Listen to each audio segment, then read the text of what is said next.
Ancient China is a civilization that spans millennia. Here, emperors ruled from magnificent palaces, scholars pondered the mysteries of the universe, and artisans crafted wonders that still mesmerize us today. In ancient China, the very essence of civilization bloomed. It wasn't just about kingdoms and warriors, it was about ideas that shaped the future. Ever wondered who invented paper, that humble yet revolutionary material that changed how we communicate forever? Ancient Chinese scholars did. They crafted this marvel, setting the stage for the written word to spread far and wide. But before anything else, exploring the dynasties of ancient China is essential. Did you know the Xia Dynasty is considered the first true Chinese dynasty? But there's a big debate about whether the Xia Dynasty was real or just a myth. This dynasty is mentioned in ancient texts like the Bamboo Annals and the records of the historian Sima Qian. But until the mid-20th century, no direct evidence supported these stories. So, was the Xia Dynasty real or just a legend? Some scholars think the Xia Dynasty was made up to legitimize the Shang Dynasty, which definitely existed around 1760 BCE. The Shang Dynasty left plenty of archaeological and written evidence, but what about the Xia? The Xia Dynasty is credited with some impressive achievements. They were the first to irrigate land, produce cast bronze, and build a strong army. They even used oracle bones and had a calendar. There's a legend about Zizhong inventing a wheeled vehicle using a compass, square, and rule. King Yu was the first king to be succeeded by his son, making the Xia the first Chinese dynasty. So, who were these Xia Dynasty kings? There were 17, according to the records of the Grand Historian. The most famous ones included Yu the Great, Emperor Qi, Tai Kang, and Ji. The last king, Ji, is said to have been a tyrant who fell in love with an evil woman, leading to the dynasty's downfall. But have you ever wondered where the roots of Chinese culture really began?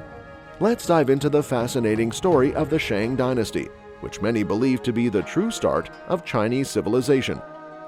Imagine a time around 1600 BCE, when Tang, the leader of the Shang, overthrew the tyrant Ji of the Xia Dynasty. The Shang Dynasty was a period of great stability and innovation.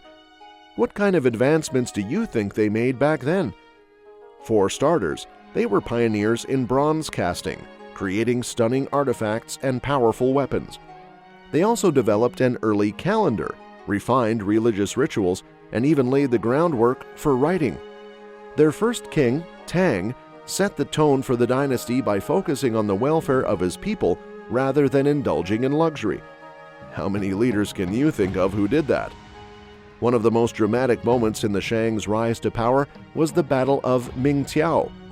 In a huge rainstorm with thunder and lightning, Tang led his forces against Ji. Ji fled the battlefield and eventually died in exile.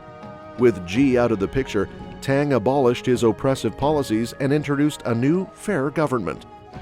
The Shang Dynasty's stability wasn't just about good governance, it was also about smart use of resources.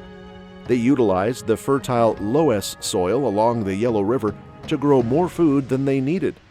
This surplus freed up labor for grand projects like the construction of their cities, the early versions of a Great Wall, and the Grand Canal. One of their most impressive cities was Erligang, discovered near modern-day Zhengzhou. The city walls were 32 feet high and 65 feet thick, enclosing an area of over 1 square mile. How long do you think it took to build such a city? Historical estimates suggest it took 12,000 men 10 years to complete. The Shang also made significant strides in science and writing. They used oracle bones to predict the future, which led to the development of Chinese writing. By 1250 BCE, they had a script that is still recognizable today. Writing helped them document celestial events and advances in mathematics, leading to a deeper understanding of the world around them. As we move towards the end of the Shang Dynasty, we see a decline similar to many other great civilizations. The last emperor, Zhou, neglected his duties, focusing on personal pleasures and luxury, which led to his downfall. He was overthrown by King Wu of Zhou at the Battle of Muye in 1046 BCE, marking the end of the Shang Dynasty. Do you see a pattern here? Often, the fall of great empires comes from within. Next came the Zhou Dynasty. Just like this era, the legends of ancient Greece are filled with amazing stories. If you're curious, check out our video on ancient Greece. You'll find it truly worth your time. Did you know that the Zhou Dynasty lasted longer than any other dynasty in Chinese history? Spanning from 1046 to 256 BCE, the Zhou Dynasty is divided into two periods, the Western Zhou and the Eastern Zhou. But what made this dynasty so significant?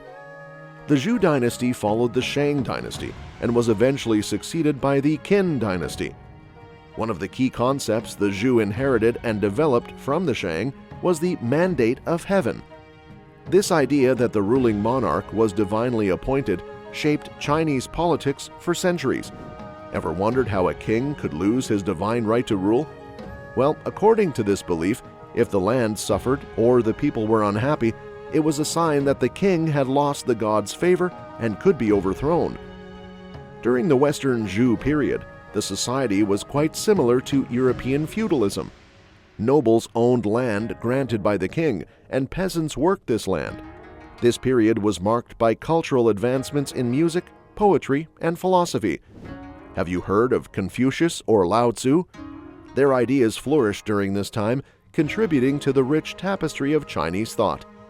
The shift from the Western Zhou to the Eastern Zhou marked a significant change. The capital moved to Luoyang, but the centralized power began to wane. This led to the Warring States period, a time of chaos where 7 states battled for dominance. Imagine living in a time where constant warfare was the norm. It was during this tumultuous era that Sun Tzu wrote The Art of War, a text still studied today for its insights on strategy and leadership.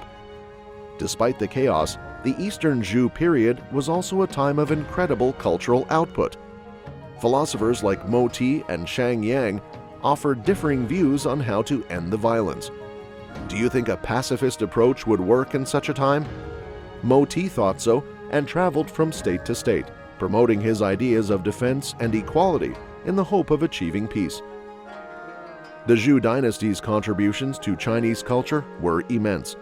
They made advancements in agriculture, education, military organization, and literature. The development of the well-field system, which divided land between nobility and peasantry, fostered a unique cooperation between classes. Imagine a society where the upper and lower classes worked together for the common good. This system helped validate the Zhou's claim to the mandate of heaven, as it resulted in prosperity and stability. As the Western Zhou period ended, the decentralized system's inherent risks became evident. Regional lords grew more powerful and less loyal to the king. This weakening of central authority led to the downfall of the Western Zhou, when invasions further destabilized the region. The nobility moved the capital to Luoyang, marking the end of the Eastern Zhou period. Despite the ongoing conflicts, the Eastern Zhou period saw the rise of influential thinkers and artists.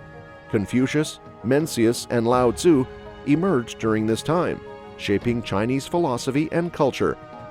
The 100 Schools of Thought, a period of intellectual diversity, produced ideas that would influence China for millennia. But have you ever wondered what shaped the foundation of Chinese culture? Confucianism, an ancient philosophy and belief system from China, holds the key.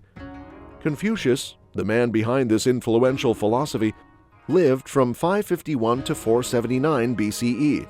His teachings on ethics, good behavior, and moral character were captured in several books by his disciples, with the most notable being the Lun Yu. But what makes Confucianism so significant? Confucianism emphasizes ancestor worship and human-centered virtues to achieve a peaceful life. One of its core principles is the Golden Rule: do not do unto others what you would not want others to do unto you. Sounds familiar, right? This simple yet profound guideline encourages us to treat others with the same respect and kindness we desire. Now, is Confucianism a religion or a philosophy? This question has sparked much debate. On one hand, it's an ethical guide to life and character building. On the other, it started as a revival of an older religious tradition. There are no Confucian gods, and Confucius himself is honored as a spirit rather than a deity. Yet Confucian temples exist where community and civic rituals take place. Confucianism's influence didn't stop there. During the Han Dynasty, Emperor Wu Di made Confucianism the state ideology, establishing schools to teach its ethics. Over centuries, Confucianism coexisted with Buddhism and Taoism. In the Song Dynasty, a blend of these philosophies led to Neo-Confucianism. Yet during the Qing Dynasty, scholars sought a return to the original Confucian ideas, sparking a revival. But that's not all. Have you ever felt a deep connection with nature or wondered about the universe's balance? Here comes Taoism. Taoism, a religion and philosophy from ancient China, explores these profound questions.